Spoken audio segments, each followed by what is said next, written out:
இன்னொரு கேவலமான செய்தி, அசிங்கமான செய்தி 3 நாளைக்கு ஒருக்கா பேப்பரில் வந்துடுது. அரசு மருத்துவமனையில் குழந்தையை பெற்று பாத்ரூமில் வீசிய பெண். இது என்னது? எதுக்கு குழந்தையை பெற்று பாத்ரூமில் வீசுகிறாளுங்க?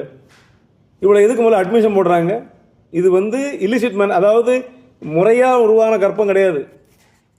கல்யாணம் ஆகிறதுக்கு முன்னாலே எவங்க கூடயோ போய் அது குழந்தைங்க என்ன காதல்ங்கிறதே முதல்ல புரியலையே. உண்மையான காதல் மனசுக்குள்ளே ஒரு ஆணுக்கு பெண்ணுக்கும் இருந்தால் வாழ்நாள் முழுவதும் ஒருவரை ஒருவர் தொடாமலே வாழ முடியும். காமம்ங்கிறது வேற, என்டையர்லி டிஃப்ரெண்ட் ஃப்ரம் காதல்.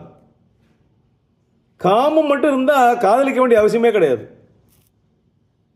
எனக்கு ஒரு பொருள் மீது காதல் என்றால் அந்த பொருளுக்கு எந்த டேமேஜ் இல்லாமல் நான் பார்த்துக்கிடுவேன். ஒரு சின்ன பேனா, இந்த பேனா மீது எனக்கு காதல்னா இந்த பேனாவை தொடாமல் வச்சுக்கிடுவேன்.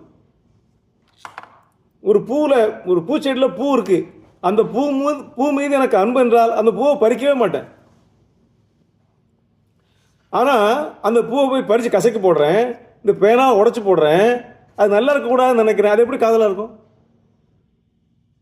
ஆக காதல்னு சொல்லிட்டு இந்த பொண்ணு எங்கேயோ போய் ஏமாந்துட்டு நேராக மருத்துவமனையில் அட்மிட் ஆகுது. எப்படி அந்த 8 மாதம் 9 மாதம் வரைக்கும் வயிறு தெரியாமல் இருக்கும், கற்பமாக இருக்க தெரியாமல், யாருக்கா தெரியும் இல்லை பேரண்ட்டுக்கு? எப்படி அட்மிஷன் போடுறாங்க ஹாஸ்பிட்டலில்? அட்மிஷன் போடும்போது பிள்ளையை பார்த்து அப்புறம் இந்த பிள்ளை என்ன பண்ணுறது? வீட்டுக்காக கூட்டு போக முடியும்? கல்யாணம் பண்ணி ஒன்றும் முடியலை, வீட்டுக்காக கூட்டு போக முடியும்? வீட்டில் கூட்டிட்டு போய் எல்லாம் கயிறு கட்டுறது 30 நாள் செய்ய முடியுமா? அதெல்லாம் தூக்கி அவளே வீசுகிறா. தாம் பெத்த பிள்ளையை தானே தூக்கி வீசுகிற அளவுக்கு ஒரு கொடூரம்னா காம இச்சை உன்னை இந்த பாடுபடுத்துது. அப்படி தானே? நிறைய அபிராமிக்கிறது நாட்டில் வந்துட்டாங்க. அதனால் இது மாதிரி அட்மிஷன் போடும்போதெல்லாம் மருத்துவமனையில் யார் என்ன விவரம், கல்யாணம் முடிஞ்சுனா முடியல பார்ப்பாங்கல்ல, அதெல்லாம் கரெக்டாக பார்த்து அட்மிஷனை போடக்கூடாது. எதுவும் செய்யட்டும்.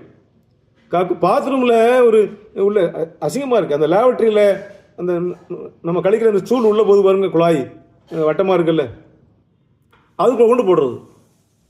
சே, இது 3 நாளைக்கு ஒருக்கா. என்ன செய்ய சொல்கிறீங்க?